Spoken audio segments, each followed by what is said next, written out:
Welcome to the UGC series of lectures in zoology. We shall be today discussing parasites and the parasitism. What is a parasite? Parasite is an organism which lives at the expense of another organism which we call as the host. The parasite is usually smaller than the host, and there are various degrees of parasitism as we see in the nature. We have small parasites, we have larger parasites, we have ectoparasites, we have endoparasites, the ectoparasites which live externally, the endoparasites which live internally. Accordingly, we see that some of the parasites which are totally dependent on their hosts are known as the obligatory parasites. And there are some facultative parasites which for some time live at the expense of the host but can live without host also for some time. Similarly, we have another type of parasitism which we call as symbiosis, wherein both parasite as well as host derive the benefit from each other. And then we have some predators which eat up their host at one time, like what lion does in the jungle. These parasites vary from smaller size to larger size, from microscopic to a larger size, as many as 10 to 15 meters in size. A parasite may belong to phylum Protozoa, or it may belong to some other phyla in zoological kingdom like Platyhelminthes, Nemathelminthes, or even they belong to phylum Arthropoda. So we shall be discussing today an interesting group of these parasites which live as endoparasites in our intestines or the intestines of other animals and have an bad effect on the host. Supposing you might have heard about the lungworm, which can be up to 10 meters in length, that is Taenia saginata. So what is this Taenia saginata? This is a parasite which belongs to Platyhelminthes. So we shall be taking up this Platyhelminthes today. The phylum Platyhelminthes carries the animals wherein they have flattened body. They are dorso-ventrally flattened. Then they have a mouth, then the digestive system, reproductive system, excretory system. All other systems are carried along with them.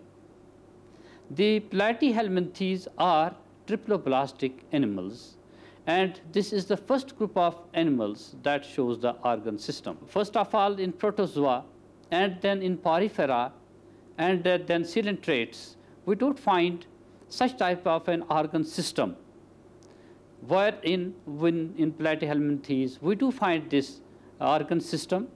There are different organs which function differently. We classify them into Turbellaria, Trematoda, Cestoda. These are the three classes under the Platyhelminthes. Then there is Nemathelminthes, under which comes the Nematoda. So the first group, Platyhelminthes, if we take under this Trematoda, Cestoda, we see the cestodes are very interesting in their structure. The Cestoda can be classified into two subclasses, Cestodaria and Eocestoda. The Cestodaria are very simple. They are unsegmented, while as the Eocestoda, they are segmented and may carry from 2 to 3 segments to any extent, maybe in thousands, 2,000, 4,000 segments. In Trematoda, they are leaf-like, dorso-ventrally flattened. and they are not segmented. So this is the difference between Trematoda and the Cestoda.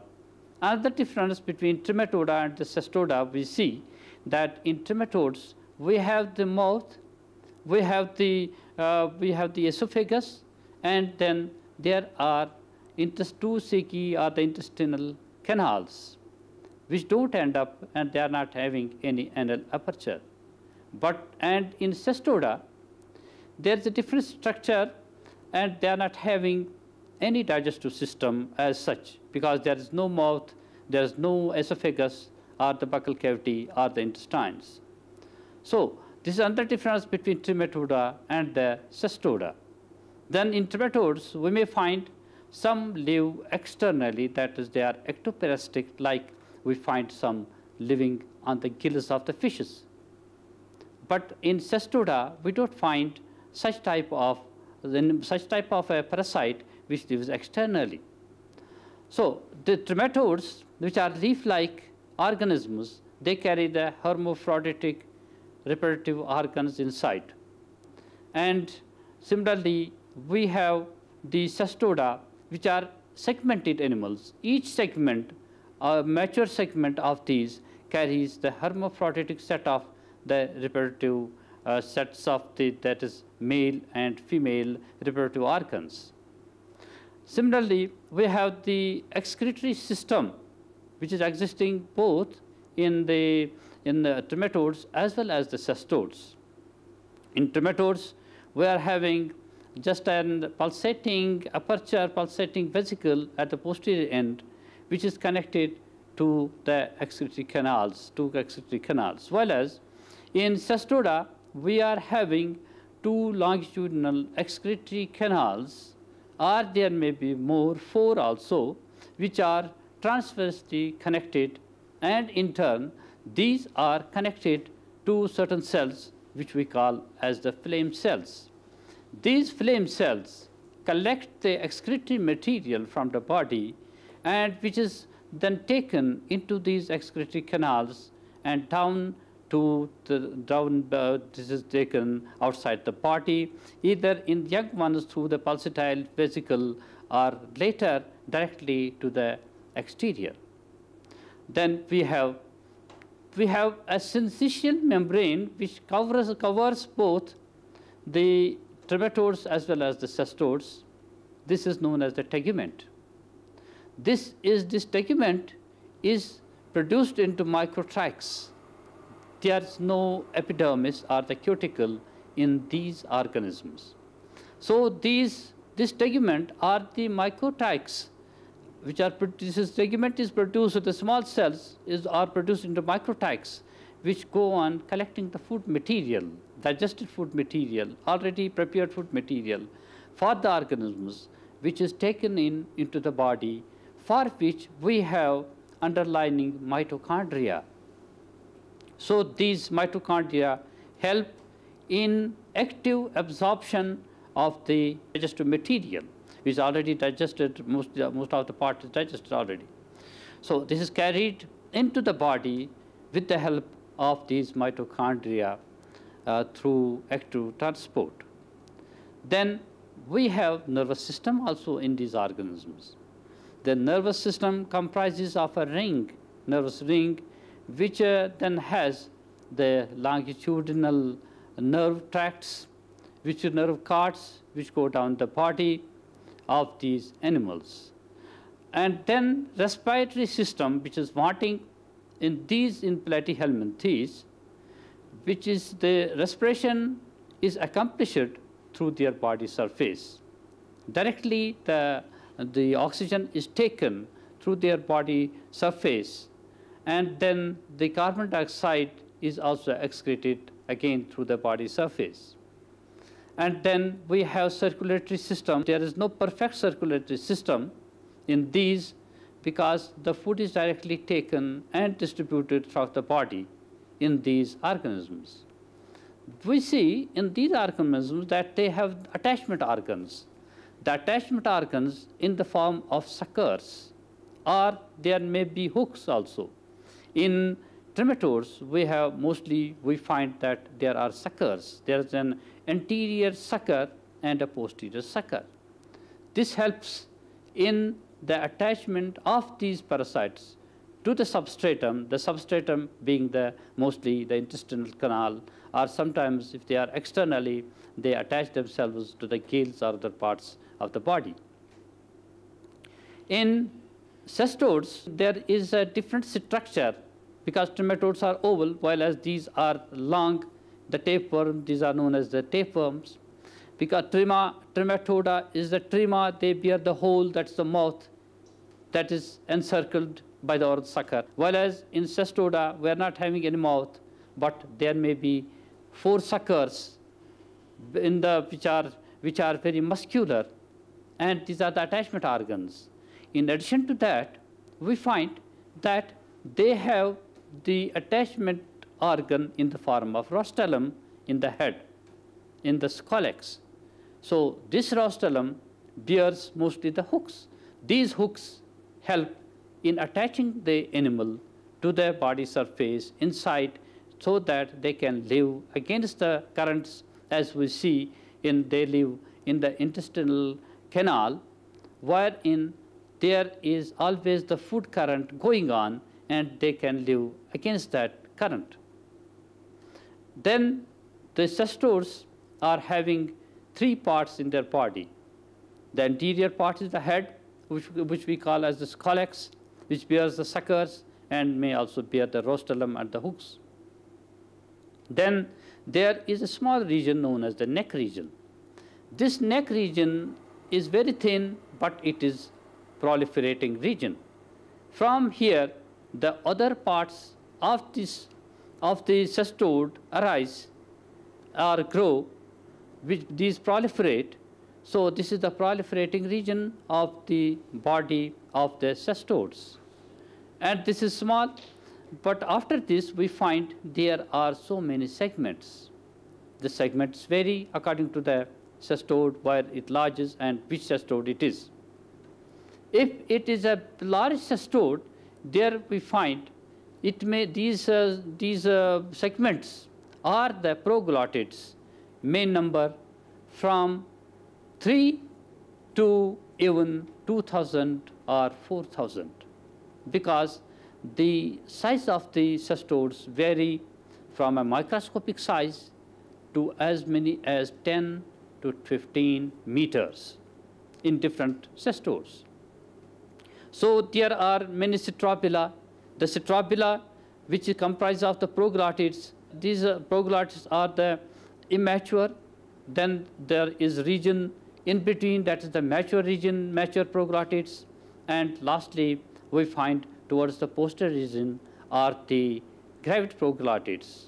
The immature proglottids carry the primordia of the reproductive organs. The middle region, which is the mature region, they carry the perfect hermaphroditic reproductive organs, that is male as well as the female reproductive organs. The male organs are in the form of the testes, then the seminal vesicle, then we have the vasa efferentia there, and which are connected and carried to the vas deferens. This vas deferens is carried to the serous sac. While as in female reproductive system, we are having 2 or more ovaries which are connected to the oviduct, to the uterus, wherein eggs are stored, and then these are carried out through the genital pore to the outside laterally. So this way they form a perfect hermaphroditic system or reproductive system in these organisms.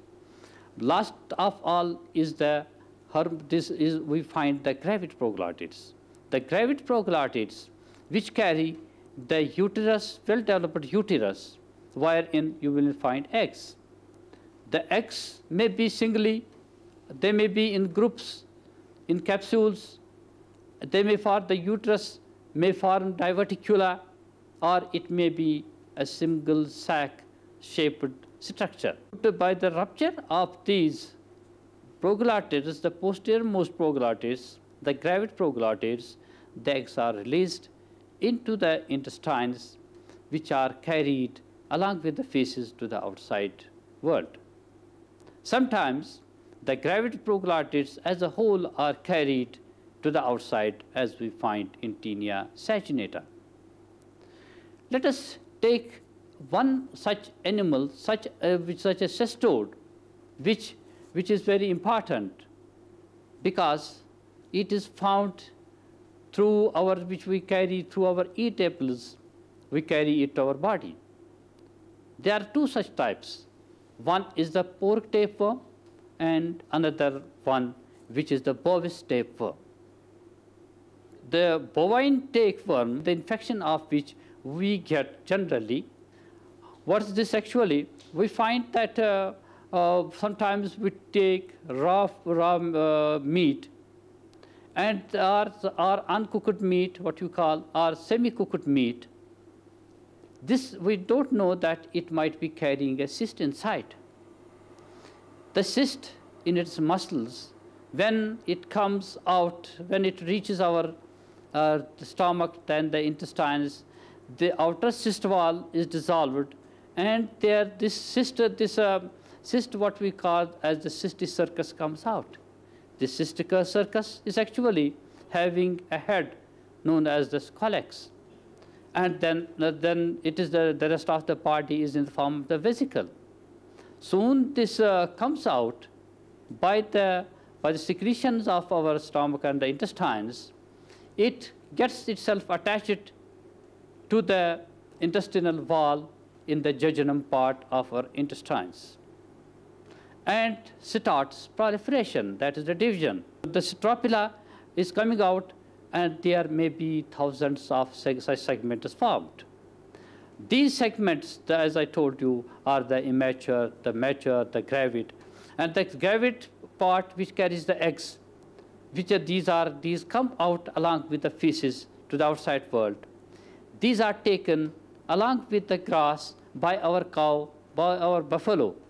And inside their body, when the eggs reach their intestines, the eggshell breaks down and the embryo is raised, which directly goes into the hepatic portal system and reaches the liver, because it can break its egg with the help of the hooks, 6 hooks which are contained in it.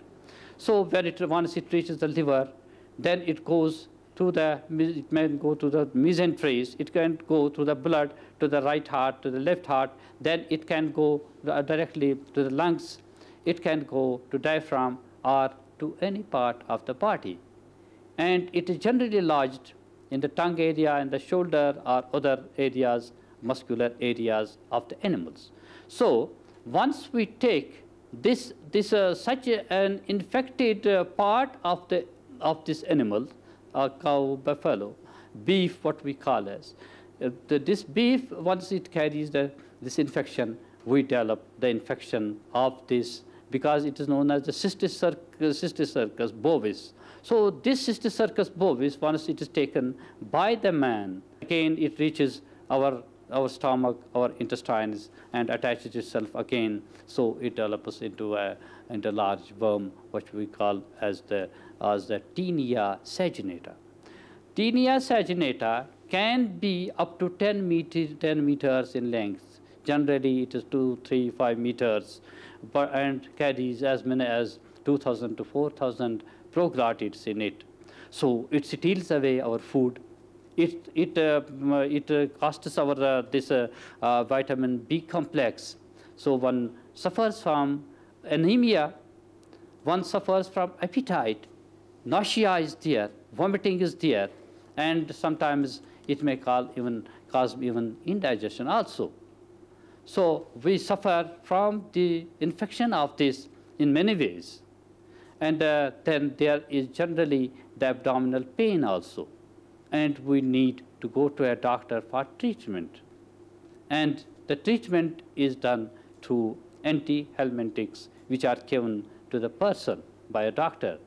These antihelmintics help in removing the parasite from our intestines, and we can get rid of the parasite, which is otherwise very dangerous at times, because one can even suffer from the nervous troubles like epilepsy by its presence in our body, because it may affect our nervous system also. With this, we come to the conclusion of today's lecture on parasites and parasitism. Thank you very much.